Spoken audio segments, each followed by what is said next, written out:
الحمدللہ رب العالمین والصلاة والسلام علی محمد الامین اعوذ باللہ من الشیطان الرجیم بسم اللہ الرحمن الرحیم۔ خواتین و حضرات، ہم میزان حصہ دوم میں تیسرے باب کا مطالعہ کر رہے ہیں۔ یہ قانون سیاست کا باب ہے۔ اس سے پچھلی نشست میں ہم نے جس فصل کا مطالعہ کیا اس میں ریاست کے دینی فرائض زیر بحث تھے۔ اب شہریت اور اس کے حقوق کی فصل شروع ہو رہی ہے۔ اس کے لیے میں نے سورہ توبہ کی 2 آیات کا انتخاب کیا ہے، ایک 11ویں آیت اور دوسرے 5ویں آیت۔ 11ویں آیت میں ارشاد فرمایا ہے فَإِن تَابُوا وَأَقَامُوا الصَّلَاةَ وَآتَوُا الزَّكَاةَ فَإِخْوَانُكُمْ فِي الدِّينِ۔ پھر اگر وہ توبہ کر لیں اور نماز کا اہتمام کریں اور زکوٰۃ ادا کریں تو دین میں تمہارے بھائی ہیں۔ اور 5ویں آیت ہے فَإِن تَابُوا وَأَقَامُوا الصَّلَاةَ وَآتَوُا الزَّكَاةَ فَخَلُّوا سَبِيلَهُمْ۔ پھر اگر وہ توبہ کر لیں اور نماز کا اہتمام کریں اور زکوٰۃ ادا کریں تو ان کی راہ چھوڑ دو۔ یہ 2 آیتیں ہیں۔ میں نے لکھا ہے یہ دونوں آیتیں سورہ توبہ میں ایک ہی سلسلہ بیان میں آئی ہیں، یعنی ایک ہی حکم ہے جس کو مثبت اور منفی طریقوں سے قرآن مجید نے دہرا دیا ہے۔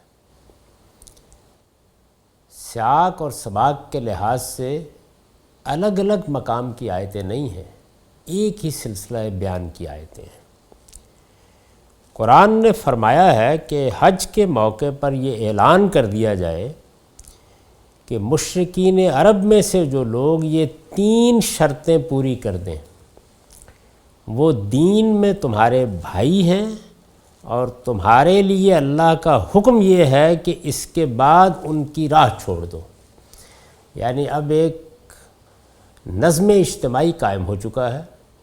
مشرکین عرب کو الٹیمیٹم دیا گیا کہ وہ ایک متعین مدت میں ایمان قبول کر لیں، اور یہ شرائط ہے جن کو پورا کرتے ہیں۔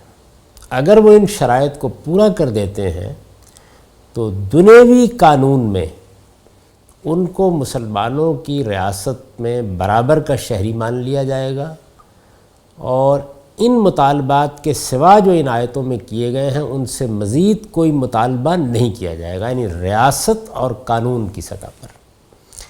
یہاں یہ بات بالکل سیاق و سباق سے واضح ہے کہ آخرت زیر بحث نہیں ہے۔ دنیا میں جو نظم اجتماعی قائم ہوا رسالت مآب صلی اللہ علیہ وسلم کی قیادت میں، اتمام حجت کے بعد مشرکین عرب کو الٹیمیٹم دے کر اس میں شہریت کی شرائط بیان کی جا رہی ہیں۔ وہ شرائط کیا ہیں؟ اولاً کفر و شرک سے توبہ کر کے وہ اسلام قبول کر لیں، پہلی شرط۔ ثانیاً اپنے ایمان و اسلام کی شہادت کے طور پر نماز کا اہتمام کریں۔ ثالثاً ریاست کا نظم چلانے کے لیے اس کے بیت المال کو زکوٰۃ ادا کریں۔ وہ چونکہ اس وقت اسلام کو قبول نہیں کر رہے تھے تو پہلی بات یہ کہی گئی کہ وہ اسلام کو قبول کر لیں، یعنی اس بات کی گواہی دیں کہ اللہ کے سوا کوئی الہ نہیں اور محمد صلی اللہ علیہ وسلم اللہ کے رسول ہیں۔ اس بات کا اقرار کر لیں، نماز کا اہتمام کریں، زکوٰۃ ادا کریں۔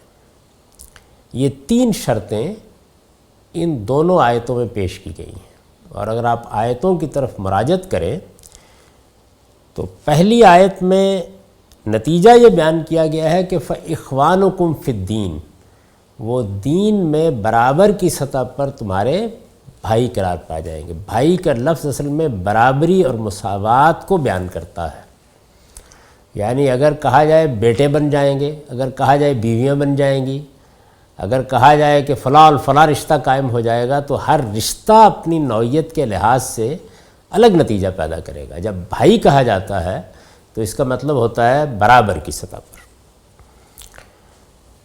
رسول اللہ صلی اللہ علیہ وسلم نے قرآن کے اسی حکم کی وضاحت میں فرمایا ہے، یعنی یہی جو حکم ہے کہ پھر وہ تمہارے بھائی بن جائیں گے۔ اور جیسے کہ دوسری آیت سے واضح ہے، یہ بتا دیا گیا ہے کہ پھر اس کے بعد تم ان کے خلاف کوئی اقدام نہیں کر سکتے، یعنی فخلوا سبیلہم، ان کا راستہ چھوڑ دو، قانون کے تقاضے پورے ہو گئے۔ رسول اللہ صلی اللہ علیہ وسلم نے قرآن کے اسی حکم کی وضاحت میں فرمایا ہے، امرت ان اقاتل الناس حتی یشہدوا ان لا الہ الا اللہ وان محمد رسول اللہ ویقیموا الصلاۃ ویؤتوا الزکاۃ فاذا فعلوه عصموا منی دماءهم واموالهم الا بحقها وحسابهم علی اللہ۔ یہ مسلم کی روایت ہے۔ ایک ہی مضمون ہے، ایک ہی موقع پر رسالت مآب صلی اللہ علیہ وسلم نے یہ بات فرمائی ہے، لیکن تنہا مسلم ہی میں دیکھ لیجئے کہ راویوں میں کس طرح کے تصرفات ان میں کر دیے۔ قرآن مجید کی روشنی میں جب آپ روایت کا انتخاب کرتے ہیں تو وہ یہ متن ہے جو میں نے منتخب کر کے آپ کے سامنے رکھ دیا۔ اس کا ترجمہ یہ ہے کہ مجھے حکم دیا گیا ہے کہ میں لوگوں سے جنگ کروں۔ یہ مشرکین عرب زیر بحث ہیں۔ اتمام حجت کے بعد اللہ کے پیغمبر کی طرف سے انہیں الٹیمیٹم دیا گیا ہے۔ اللہ تعالیٰ رسولوں کی بعثت کے بعد جزا و سزا کا فیصلہ کرتے ہیں، جس کو ہم دینونت سے تعبیر کرتے ہیں۔ یہ اس جزا و سزا کا ذکر ہے، اس میں جنگی اقدام کیا جاتا ہے، یعنی یا آسمان سے عذاب آتا ہے یا جنگی اقدام کیا جاتا ہے، دو ہی صورتیں ہوتی ہیں۔ اس لیے اس کے نیچے ایک نوٹ لکھ دیا میں نے کہ اس روایت میں جنگ کے ذکر سے کسی کو غلط فہمی نہ ہو۔ یہ محض اس لیے ہوا ہے کہ اس وقت معاملہ مشرکین عرب سے تھا، جن کے بارے میں قرآن نے وضاحت کر دی تھی کہ رسول اللہ صلی اللہ علیہ وسلم کی طرف سے ان پر اتمام حجت کے بعد اسلام یا تلوار میں سے کسی ایک کا انتخاب انہیں بہرحال کرنا ہے، یعنی ان کے لیے کوئی تیسرا راستہ نہیں چھوڑا گیا تھا۔ اس وجہ سے یہ جنگ کا ذکر ہوا ہے، اور یہ بات دوسرے مقامات پر میں بہت دفعہ واضح کر چکا ہوں کہ یہ ایک خصوصی قانون ہے جو رسولوں کی بعثت کے بعد روبہ عمل ہوتا ہے، اس کا ہم سے کوئی تعلق نہیں ہے۔ مجھے حکم دیا گیا ہے کہ میں لوگوں سے جنگ کروں یہاں تک کہ وہ لا الہ الا اللہ محمد الرسول اللہ کی شہادت دیں۔ قرآن مجید نے جو بات کہی تھی کہ فَإِن تَابُوا، یہ رسالت مآب صلی اللہ علیہ وسلم نے بتا دیا کہ اس کا مطلب کیا ہے، یعنی وہ لا الہ الا اللہ محمد الرسول اللہ کی شہادت دیں، یہ شہادت دیں کہ اللہ کے سوا کوئی الہ نہیں اور محمد صلی اللہ علیہ وسلم اللہ کے رسول ہیں، نماز قائم کریں اور زکوٰۃ ادا کریں، یعنی وہی تین چیزیں جو آیتوں میں بیان ہوئی ہیں، یہ آپ نے بیان فرمائی۔ اور مزید فرمایا وہ یہ شرائط تسلیم کر لیں تو ان کی جانیں اور ان کے مال محفوظ ہو جائیں گے۔ یعنی ریاست کا جو نظم قائم کیا گیا ہے، اس میں ان تین شرائط کو ماننے کے بعد ان کے خلاف کوئی اقدام نہیں کیا جائے گا۔ اور یہ بات یاد رکھیے کہ اقدام یا جان کے خلاف ہوتا ہے یا مال کے خلاف یا آبرو کے خلاف۔ تو فرمایا کہ الا یہ کہ وہ ان سے متعلق کسی حق کے تحت اس حفاظت سے محروم کر دیے جائیں۔ ان سے متعلق یعنی جان و مال سے متعلق۔ جان و مال سے متعلق کوئی حق کب قائم ہوتا ہے؟ یعنی مثال کے طور پر کسی نے قتل کر دیا، دیت پر معاملہ ہوا ہے تو لی جائے گی، اور اگر نہیں ہوا تو قصاص لیا جائے گا۔ تو یہ استثناء ہر جگہ بیان کرنا ضروری ہے کہ اگر اب یہ شخص کسی جرم کا ارتکاب کرے گا، یعنی ایک وہ حقوق ہیں جو عام حالات میں دے دیے جاتے ہیں، کسی کو حق نہیں ہے کہ وہ میری آزادی پر قدغن لگائے، وہ میری جان کے خلاف کوئی اقدام کرے، میرے مال کے خلاف کوئی اقدام کرے، لیکن جب میں جرم کا ارتکاب کرتا ہوں تو مجرم کی حیثیت سے پولیس مجھے گھر میں بھی آگے گرفتار کرنے کا حق رکھتی ہے۔ تو یہ وہ چیز ہے جس کو بیان کیا جا رہا ہے۔ اللہ یہ کہ ان سے متعلق کسی حق کے تحت اس حفاظت سے محروم کر دیا جائیں، رہا ان کا حساب تو وہ اللہ کے ذمے ہے۔ یعنی یہ واضح کر دیا کہ یہ سر تا سر اسلام کا دنیوی قانون ہے جو زیر بحث ہے۔ آخرت میں کیا معاملہ ہوگا، یعنی ان کے اس اقرار کو کہ ہم نے توحید کو مان لیا، ہم نے محمد الرسول اللہ صلی اللہ علیہ وسلم کی رسالت کو مان لیا، ہو سکتا ہے کہ قیامت میں قبول کرنے سے انکار کر دیا جائے کہ یہ منافقانہ تھا۔ انہوں نے نماز کا اہتمام کیا، زکوٰۃ ادا کی، لیکن اللہ کے لیے کوئی کام بھی نہیں کیا، تو اللہ تعالیٰ پابند نہیں ہو گیا کہ وہ اس کو قبول کر لے۔ آخرت میں کیا معاملہ ہوگا یہ ارشاد فرمایا کہ وہ زیر بحث نہیں۔ یہ ہے در حقیقت اگر آپ جاننا چاہیں کہ رسالت میں آپ صلی اللہ علیہ وسلم سے جو چیزیں ہمیں اخبار احاد کے ذریعے سے ملی ہیں، حدیث کے ذریعے سے ملی ہیں، ان کی کیا قدر و قیمت ہے۔ میں نے نبی کی باتیں کے زیر عنوان ایک مختصر سا شذرہ لکھا تھا اور اس میں یہ بتایا تھا کہ رسالت میں آپ صلی اللہ علیہ وسلم کی ایک حیثیت نبوت ہے، اس میں آپ نے ہمیں دین دیا ہے۔ ایک دوسری حیثیت دین کے سب سے بڑے اور سب سے پہلے عالم کی، اور یہ حیثیت وہ ہے کہ جس میں آپ دین کی شرح و وضاحت فرماتے ہیں۔ یہ دیکھ لیجئے قرآن مجید میں جو بات بیان ہوئی تھی اس کے ہر پہلو کو آپ نے واضح کر دی ہے۔ یعنی یہ بات واضح کر دی ہے کہ یہ حکم کن لوگوں کے خلاف دیا گیا ہے، یہ بات واضح کر دی ہے کہ تابو سے کیا مراد ہے، یہ بات واضح کر دی ہے کہ یہ جو حفاظت کی ذمہ داری لی جا رہی ہے اور خلو سبیلہم کہا جا رہا ہے، تو اس کا یہ مطلب نہیں ہے کہ وہ جس جرم کا چاہے ارتکاب کرے۔ اسی کو میں نے واضح کیا ہے قرآن مجید کی اس آیت سے متعلق جس میں یہ کہا گیا ہے کہ کوئی مسلمان ہو، کوئی یہودی ہو، کوئی نصرانی ہو، اگر وہ اللہ اور یوم آخر پر ایمان رکھتا ہے اور اچھا عمل کرتا ہے تو اس کے لیے جنت کی ضمانت ہے۔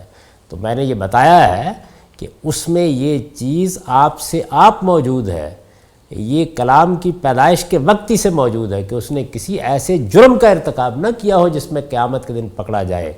اور پھر یہ بتایا ہے کہ ایک سچے پیغمبر کو سچا سمجھتے ہوئے اس کا انکار کر دینا یہ ان جرائم میں سے ہے کہ جس میں ابدی جہنم کا فیصلہ سنا دیا جائے گا۔ تو اس وجہ سے رسالت کا وہاں ذکر کرنے کی ضرورت ہی نہیں ہے، کیونکہ یہ معاملہ زیر بحث اس وقت آتا ہے، رسالت کا معاملہ، جب اللہ کا کوئی پیغمبر آ جاتا ہے۔ پہلی بات وہ آ کے اپنے آپ کو نبی اور رسول کی حیثیت سے پیش کر دیتا ہے، اور مخاطبین پر حجت پوری ہو جاتی ہے، اور پھر وہ یا اقرار کرتے ہیں یا انکار کرتے ہیں۔ تو یہ انبیاء علیہم السلام کی دعوت کا بیان ہے، نہ کہ رسالت کی خصوصی حیثیت کا بیان ہے۔ یہ وہاں بھی میں نے واضح کیا، اور یہاں رسالت میں آپ صلی اللہ علیہ وسلم نے بھی اس کو واضح فرمایا ہے۔ یعنی آپ نے یہ بتایا کہ یہ اللہ بحق کے ہاں میں جو چیزیں شامل ہیں وہ قرآن کو بیان کرنے کی ضرورت نہیں ہے، وہ تو کلام کے لازمی مضمرات ہیں جن کو ہر اس شخص کو سمجھنا چاہیے جو دین میں بصیرت رکھتا ہے۔ تو یہ آپ نے بیان فرمایا۔ اس سے آپ اندازہ کر سکتے ہیں کہ کتنی غیر معمولی حکمت ہے جو روایتوں میں موجود ہے۔ وہ رسالت میں آپ صلی اللہ علیہ وسلم کا علم ہے، اسے انتہایت قدر و قیمت کی نگاہ سے دیکھنا چاہیے، لیکن اس کو سمجھنے کے لیے، اس میں روایتوں کا انتخاب کرنے کے لیے جو بصیرت چاہیے، بدقسمتی سے وہ ہمارے ہاں کچھ بہت وافر مقدار میں نہیں پائی جاتی۔ میں عرض کر چکا کہ یہ مشرکین عرب کے لیے خصوصی احکام ہے۔ اب یہ دیکھیے کہ کیا یہ احکام وہیں رہ گئے ہیں یا ہم سے متعلق ہوتے ہیں، اس پر میں نے اگلا پیراگراف لکھا ہے۔ یہ حکم مشرکین عرب کے لیے تھا، یہ حکم مشرکین عرب کے لیے تھا، لیکن صاف واضح ہے کہ جن پر خدا کے رسول کی طرف سے اتمام حجت کیا گیا، جب ان سے براہ راست خدا اور رسول کی حکومت میں کوئی مطالبہ اس سے زیادہ نہیں کیا گیا، تو بعد کے لوگوں سے بدرجہ اولا نہیں کیا جا سکتا۔ یعنی اب جو نظم ریاست رسول اللہ صلی اللہ علیہ وسلم کے بعد قائم ہوگا، وہ اس سے آگے کوئی مطالبہ کیسے کر سکتا ہے؟ جو مطالبہ خود رسول اللہ صلی اللہ علیہ وسلم نے کیا وہ قرآن میں بیان ہو گیا ہے، اور چونکہ مسلمانوں کے دنیوی نظم کے لیے کیا، تو اس وجہ سے یہ مطالبات تو کیے جا سکتے ہیں، اور خلفائے راشدین کا تعامل بتاتا ہے کہ انہوں نے کیے، لیکن ان سے آگے کوئی مطالبہ کیسے کیا جا سکتا ہے؟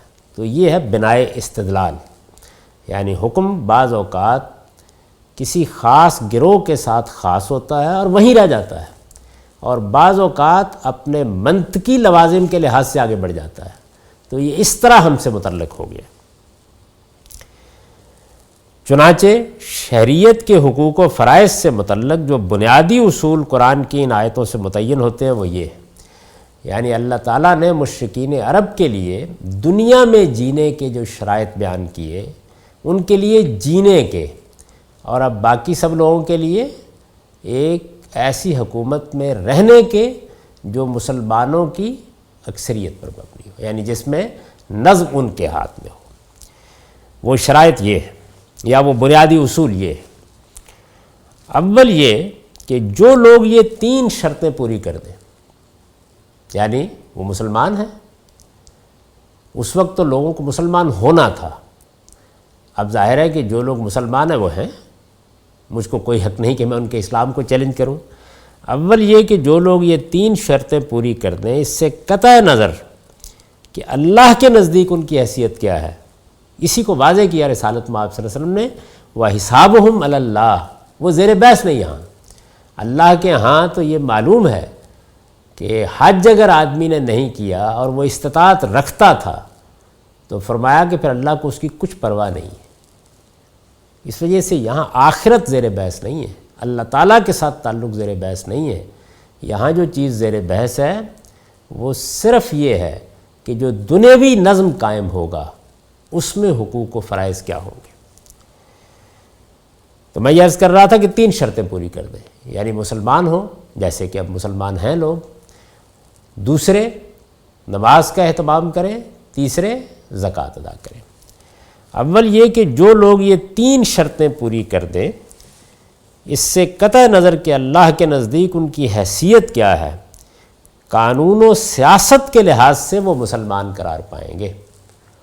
یعنی کوئی آدمی جو ریاست کو زکوٰۃ دے رہا ہے، نماز کا اہتمام کر رہا ہے، مجھ کو کوئی حق نہیں ہے کہ میں اس کے بارے میں کوئی دوسری بات کہوں۔ باقی معاملات اللہ تعالیٰ سے متعلق ہیں، وہ مجھ سے متعلق نہیں ہیں، اور یہ معاملات بھی مجھ سے متعلق کس وقت ہوتے ہیں؟ جب وہ شخص مسلمان کی حیثیت سے حقوق کا مطالبہ کرتا ہے، یعنی ریاست کے نظم سے اس وقت متعلق ہوتے ہیں۔ وہ کہتا ہے کہ میں مسلمان کی حیثیت سے کسی حق کا مطالبہ نہیں کر رہا، تو صورتحال بالکل تبدیل ہو گئی۔ لیکن اگر وہ مسلمان رہنا چاہتا ہے، مسلمان کی حیثیت سے اپنا تعارف چاہتا ہے، مسلمان کی حیثیت سے حقوق چاہتا ہے، تو پھر یہ 3 شرطیں اس کو پوری کرنی ہوں گی، یعنی وہ مسلمان کی حیثیت سے اپنے آپ کو پہچنوائے، اور اس کے لیے 2 علامتیں مقرر کر دیں، وہ نماز کا اہتمام کرتا ہے، وہ زکوٰۃ دینے کے لیے تیار ہے۔ اول یہ کہ جو لوگ یہ 3 شرطیں پوری کر دیں، اس سے قطع نظر کہ اللہ کے نزدیک ان کی حیثیت کیا ہے، قانون و سیاست کے لحاظ سے وہ مسلمان قرار پائیں گے، اور وہ تمام حقوق انہیں حاصل ہو جائیں گے جو ایک مسلمان کی حیثیت سے ان کی ریاست میں ان کو حاصل ہونے چاہیے۔ یہ دیکھیے، ایک مسلمان کی حیثیت سے ان کی ریاست میں ان کو حاصل ہونے چاہیے۔ اس وقت شاید لوگ اس کی اہمیت نہ سمجھ سکیں، اس لیے کہ دنیا میں بنیادی حقوق کا چارٹر منظور کر لیا گیا ہے۔ دنیا کی تمام حکومتوں کے آئین کم و بیش ان بنیادی حقوق کے پابند ہیں اور ان کی ضمانت دیتے ہیں۔ ابھی بھی مستثنیات موجود ہیں، مثلا بعض بادشاہتوں میں بعض حقوق نہیں مانے جاتے لوگوں کے لیے، لیکن بحیثیت مجموعی دنیا میں انسان کے بنیادی حقوق مان لیے گئے ہیں۔ جس وقت یہ بات ہو رہی ہے اس وقت کوئی اس طرح کا چارٹ وجود میں نہیں آیا، بنیادی حقوق کا کوئی تصور پیدا نہیں ہوا، لہذا حقوق مذہب دینے کے لیے کھڑا ہوا ہے۔ تو وہ اپنے ماننے والوں کو، جو اپنے ماننے والے نہیں ہیں ان کا مسئلہ بعد میں زیر بحث آئے گا، مذہب تو سب سے پہلے اپنے ماننے والوں کے حقوق بیان کرے گا، اور یہ وہ حقوق ہیں جو پہلی ریاست قائم ہوئی جس میں خدا اور خدا کا رسول براہ راست حکومت کر رہے تھے، اس میں لوگوں کو دیے گئے اور ان شرائط کے ساتھ دیے گئے، اور وہ تمام حقوق انہیں حاصل ہو جائیں گے جو ایک مسلمان کی حیثیت سے ان کی ریاست میں ان کو حاصل ہونے چاہیے۔ دوم یہ کہ عام مسلمان ہوں یا ارباب اقتدار، ان شرطوں کے پورا کر دینے کے بعد ان کا باہمی تعلق لازماً اخوتی کا ہے، یعنی یہ حقوق برابری کی سطح پر لے آئیں گے۔ فَإِخْوَانُكُمْ فِي الدِّينِ، وہ ایک دوسرے کے بھائی ہیں اور اس طرح قانونی حقوق کے لحاظ سے بالکل برابر ہے۔ یہ سادہ قانونی تعبیر ہے، فَإِخْوَانُكُمْ فِي الدِّينِ۔ ظاہر ہے کہ جو اب اصطلاحات علم سیاست کی ترقی کے نتیجے میں وجود میں آ گئی ہیں وہ اس وقت موجود ہی نہیں ہے، تو ایک سادہ تعبیر اختیار کی گئی، فَإِخْوَانُكُمْ فِي الدِّينِ، وہ دین کے معاملے میں برابر آ گئے، تمہارے بھائی ہیں، اور اس طرح قانونی حقوق کے لحاظ سے بالکل برابر ہیں، ان کے درمیان کسی فرق کے لیے اسلام میں کوئی گنجائش نہیں مانی جا سکتی۔ قرآن نے اس مدعا کے لیے فَإِخْوَانُكُمْ فِي الدِّينِ کے الفاظ استعمال کیے ہیں، یعنی وہ دین میں تمہارے بھائی بن جائیں گے۔ الدین کے لفظ سے ظاہر ہے کہ یہاں اسلام مراد ہے، اور فَإِخْوَانُكُمْ کے الفاظ میں رسول اللہ صلی اللہ علیہ وسلم کے صحابہ کو خطاب کر کے یہ ہدایت کی گئی ہے، صحابہ کو، یعنی جن کی فضیلت، جن کا مقام محتاج بیان نہیں ہے، صحابہ کو خطاب کر کے یہ ہدایت کی گئی ہے کہ ان تین شرطوں کے پورا ہو جانے کے بعد ریاست کے نظام میں، یاد رکھیے خدا کے ہاں نہیں، ریاست کے نظام میں تمہاری اور ان نئے ایمان لانے والوں کی حیثیت بالکل برابر ہوگی، تمہارے اور ان کے قانونی حقوق میں کسی لحاظ سے کوئی فرق نہیں کیا جائے گا۔ یعنی ایک شخص آج مسلمان ہوا ہے، الٹیمیٹم کے بعد مسلمان ہوا ہے، ایک طرح سے سر پر تلوار دیکھ کر مسلمان ہوا ہے، اس کے اور ابو بکر صدیق رضی اللہ عنہ کے قانونی حقوق میں کوئی فرق نہیں رہے گا، یہ کہہ رہی ہے یہ آیت۔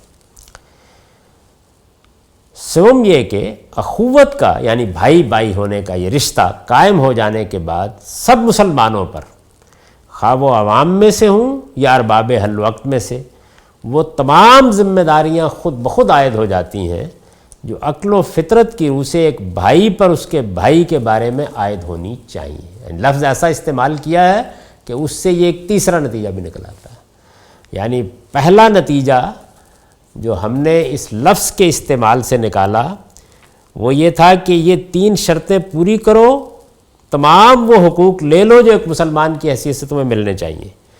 دوسرا نتیجہ ہم نے یہ نکالا کہ اب پرانے ایمان لانے والوں میں، مہاجرین اولین میں اور ان نئے ایمان لانے والوں میں فرق نہیں کیا جائے گا، کوئی قانونی حقوق اس میں کوئی فرق نہیں ہوگا۔ یہی وہ بات ہے جو امام ابو حنیفہ کہتے تھے کہ الایمان لا یزید ولا ینقص، قانون کی سطح پر ایمان زیادہ اور کم نہیں ہو سکتا، یعنی قانون یہ نہیں دیکھے گا کہ سیدنا ابو بکر صدیق رضی اللہ عنہ کا ایمان کیا ہے اور ایک عام مسلمان کا جو شاید دین کے فرائض کی پابندی بھی ٹھیک طرح سے نہ کرتا اس کے ایمان کی کیا نوعیت ہے۔ نہیں، قانون اور ریاست کا معاملہ بالکل الگ ہے، اللہ کے ہاں ظاہر ہے کہ دونوں کا کوئی تقابل نہیں ہے۔ اور تیسرا نتیجہ یہ نکالا کہ ذمہ داریاں عائد ہو جائیں گی، یعنی جس وقت ہم نے یہ طے کر دیا کہ بھائی ہیں تو اب بھائی رات کو بھوکا سو جائے یہ تو نہیں ہو سکتا، بھائی کے اوپر کوئی افتاد آ جائے اور بھائی بے نیاز پڑا رہے یہ نہیں ہو سکتا، تو وہ تمام ذمہ داریاں سب مسلمانوں پر ایک دوسرے کے لیے عائد ہو گئی۔ چہارم یہ کہ آخرت میں جواب دہی کے لحاظ سے اسلام کے مطالبات اپنے ماننے والوں سے خواہ کچھ ہوں، ظاہر ہے کہ ان مطالبات کی ایک پوری فہرست ہے جو قرآن میں بیان ہوئی ہے آخرت کے لحاظ سے، اس کا نظم اجتماعی، اس کا یعنی اسلام کا نظم اجتماعی، جب مسلمانوں کے ہاتھ میں اقتدار ہو، ان کا نظم اجتماعی اپنے مسلمان شہریوں سے جو مطالبات کر سکتا ہے وہ بس یہ تین ہی مطالبات ہیں جو ان آیتوں میں اللہ تعالیٰ نے پوری وضاحت کے ساتھ خود بیان فرما دی ہے، یعنی اس کے سوا کوئی مطالبہ مسلمانوں کو ان کے طلب حقوق کے نتیجے میں ان سے نہیں کیا جا سکتا۔ یہ تین ہی مطالبات ہیں۔ ان میں نہ کمی کے لیے کوئی گنجائش ہے اور نہ بیشی کے لیے۔ عالم کے پروردگار نے ان پر خود اپنی مہر ثبت کر دی ہے، اس وجہ سے کوئی قانون، کوئی ضابطہ، کوئی حکومت، کوئی شورا، کوئی پارلیمان اب قیامت تک ان شرائط کے پورا کر دینے کے بعد مسلمانوں کی جان، مال، آبرو اور عقل و رائے کے خلاف کسی نوعیت کی کوئی تعدی نہیں کر سکتی۔ یعنی یہ 3 شرطیں پوری کر دینے کے بعد ضمانت ہے کہ مسلمان کی حیثیت سے اب ان کی جان، ان کا مال اور ان کی آبرو بالکل محفوظ ہو گئی۔ چنانچہ نبی صلی اللہ علیہ وسلم کے بعد مسلمانوں کی ریاست کے پہلے حکمران سیدنا صدیق اکبر رضی اللہ عنہ نے جب مانعین زکوٰۃ کے خلاف، جنہوں نے زکوٰۃ دینے سے انکار کر دیا تھا، جب مانعین زکوٰۃ کے خلاف کارروائی کا حکم دیا تو لوگوں کے معارضے پر یہ حقیقت پوری قطعیت کے ساتھ اس طرح واضح فرمائی، یعنی رسول اللہ صلی اللہ علیہ وسلم اب جا چکے ہیں، مسلمانوں کا نظم اجتماعی ہے۔ انہوں نے واضح فرمایا، قال اللہ تعالی فَإِن تَابُوا وَأَقَامُوا الصَّلَاةَ وَآتَوُا الزَّكَاةَ فَخَلُّوا سَبِيلَهُمْ، وہی آیت پڑھی انہوں نے، وَاللَّهِ لَا أَسْأَلُ فَوْقَهُنَّ وَلَا أَقْصُرُ دُونَهُنَّ۔ اللہ تعالیٰ کا ارشاد ہے کہ اس کے بعد اگر وہ توبہ کر لیں، نماز قائم کریں اور زکوٰۃ دینے لگیں تو ان کی راہ چھوڑ دو، اس لیے خدا کی قسم میں ان شرطوں پر کسی اضافے کا مطالبہ کروں گا اور نہ ان میں کوئی کمی برداشت کروں گا۔ اس سے واضح ہے کہ ریاست اپنے مسلمان شہریوں کو کسی جرم کے ارتکاب سے روک سکتی اور اس پر سزا تو دے سکتی ہے، یعنی یہاں پھر عرض کر دوں جرائم زیر بحث نہیں ہے، لیکن دین کے ایجابی تقاضوں میں سے، یعنی ایک ریاست قائم ہو گئی ہے مسلمانوں کی، یہ بہت اہم مسئلہ ہے جس کو قرآن یہاں زیر بحث لے آیا ہے، ایک ریاست قائم ہو گئی ہے مسلمانوں کی۔ مسلمان کس کو کہتے ہیں؟ مسلمان اس کو کہتے ہیں جو اللہ تعالیٰ کے سامنے سر تسلیم خم کر دیتا ہے، اپنے آپ کو اپنے پروردگار کے حوالے کرنے کا اعلان کر دیتا ہے، اپنے پروردگار سے اور اس کے بھیجے ہوئے رسول سے سم و طاعت کا عہد باندھ لیتا ہے، پورے شعور کے ساتھ اس حقیقت کو قبول کر لیتا ہے کہ میں اللہ کا ہوں، ان صلاتی و نسکی و محیایا و مماتی للہ رب العالمین، اور پھر جو حکم بھی دیا جائے گا اللہ اور اللہ کے رسول کی طرف سے میں اس کے سامنے سر جھکا دوں گا۔ اس کا نام اسلام ہے۔ اللہ تعالیٰ کے ہاں اسی عہد کی بنیاد پر مواخذہ ہوگا۔ ہر مسلمان جو اپنے آپ کو مسلمان کہتا ہے وہ اس عہد میں بندھا ہوا ہے، یعنی اب وہ آزاد نہیں رہا، وہ اس عہد سے نکل جائے، وہ ارتداد اختیار کر لے تو الگ بات ہے، لیکن جب تک وہ اس عہد پر ہے اس وقت تک وہ اللہ تعالیٰ کے احکام کا پابند ہے اور یہ وہ عہد کر چکا ہے۔ چنانچہ اللہ تعالیٰ اس سے پوچھیں گے، وہ وہاں مسئول ہوگا، اس نے شریعت کے احکام کے بارے میں کیا رویہ اختیار کیا، نماز کے بارے میں کیا کیا، روزے کے بارے میں کیا کیا، حج کے بارے میں کیا کیا، زکوٰۃ کے بارے میں کیا کیا، اس نے اخلاقی تقاضے پورے کیے یا نہیں پورے کیے، اس نے حقوق العباد ادا کیے یا نہیں ادا کیے، یہ ساری باتیں اس سے پوچھی جائیں گی اس عہد کی بنیاد پر۔ یہ اللہ تعالیٰ کے ساتھ ہمارا عہد ہے، اس عہد ہی کی وجہ سے ہم مسلمان کہلاتے ہیں۔ یہ ایک پہلو ہے، یہ زیر بحث نہیں یہاں۔ دوسرا پہلو یہ ہے کہ مسلمانوں کا ایک اجتماعی نظم قائم ہو گیا ہے، اس میں جو لوگ موجود ہیں وہ مسلمان ہیں اور اپنی ریاست سے مسلمان کی حیثیت سے حقوق کا مطالبہ کرتے ہیں۔ اب وہ حقوق کا مطالبہ کر رہے ہیں بنی آدم کی حیثیت سے نہیں، مسلمان کی حیثیت سے۔ وہ حقوق کیا ہیں؟ وہ زیر بحث آئیں گے۔ وہ ایک مسلمان کی حیثیت سے جو حقوق اللہ نے ان کو دیے ہیں، اللہ کے رسول نے دیے ہیں، ان کا مطالبہ کرتے ہیں۔ تو جواب میں ریاست کو حق دیا گیا ہے کہ وہ بھی پھر یہ 3 چیزوں کا مطالبہ کرے گی۔ یعنی آپ کیا فی الواقع اس بات کا اقرار کیے ہوئے ہیں کہ آپ اللہ کو مانتے ہیں اور کسی کو اس کا شریک نہیں ٹھہراتے، آپ محمد صلی اللہ علیہ وسلم کو اللہ کا رسول مانتے ہیں اور آپ نماز کا اہتمام کرتے اور زکوٰۃ دیتے ہیں؟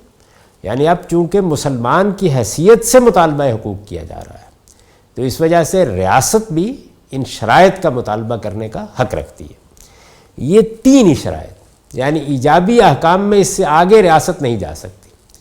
اس میں دیکھیے وہ الجھن جس سے اس وقت لوگ دوچار ہیں وہ قرآن مجید نے بالکل حل کر دی۔ یعنی ایک چیز تو یہ ہے کہ ہم مسلمان ہیں اور مسلمان کی حیثیت سے ہم حقوق کا مطالبہ بھی کریں گے، لیکن اپنی طرف سے ایمان و اسلام کا کوئی تقاضا پورا نہیں کریں گے۔ ایک چیز یہ ہے، عام طور پر اس وقت دنیا بھر میں مسلمانوں کا رویہ یہی ہے۔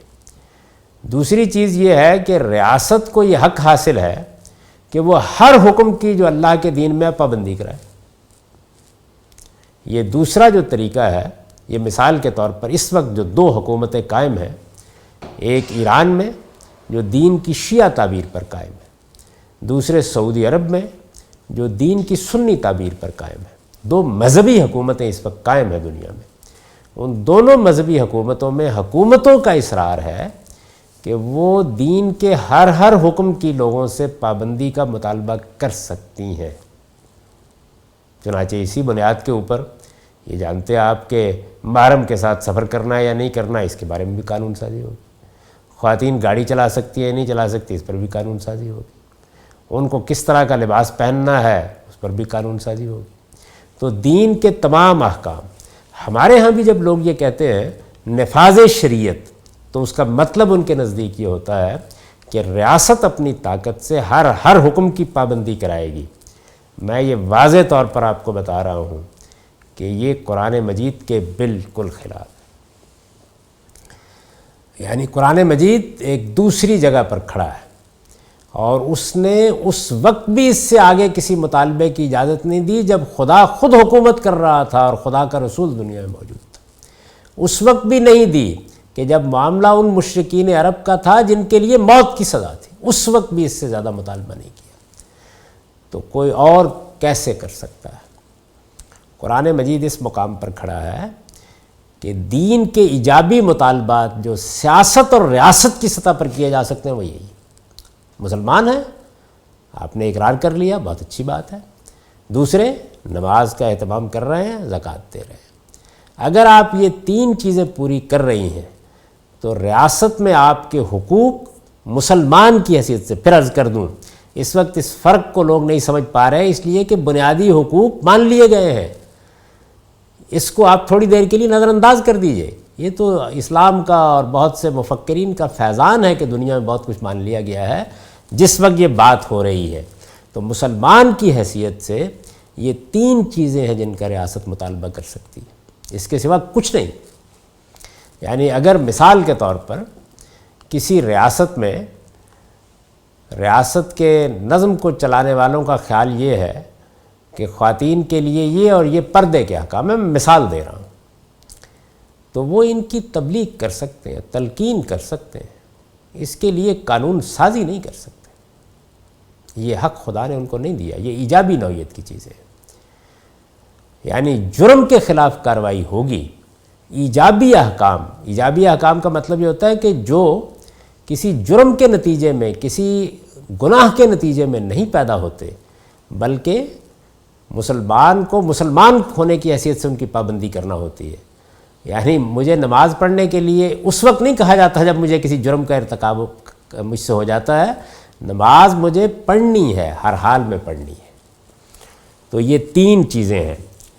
چہارم یہ کہ آخرت میں جواب دہی کے لحاظ سے اسلام کے مطالبات اپنے ماننے والوں سے خواہ کچھ ہوں، اس کا نظم اجتماعی اپنے مسلمان شہریوں سے جو مطالبات کر سکتا ہے وہ بس یہ 3 ہی مطالبات ہیں جو ان آیتوں میں اللہ تعالیٰ نے پوری وضاحت کے ساتھ خود بیان فرما دیے۔ یہ میں نے دوبارہ پڑھا کہ یہ ہے وہ بات جو میں عرض کر رہا ہوں۔ تو اس سے واضح ہے کہ ریاست اپنے مسلمان شہریوں کو کسی جرم کے ارتکاب سے روک سکتی اور اس پر سزا تو دے سکتی ہے، لیکن دین کے ایجابی تقاضوں میں سے نماز اور زکوٰۃ کے علاوہ کسی چیز کو بھی قانون کی طاقت سے لوگوں پر نافذ نہیں کر سکتی۔ یہ فصل ابھی جاری ہے، اس وقت ختم ہو گیا، اگلی نشست میں ہم اسے زیر بحث لائیں گے اقول قولی ھذا واستغفر اللہ لی ولکم ولسائر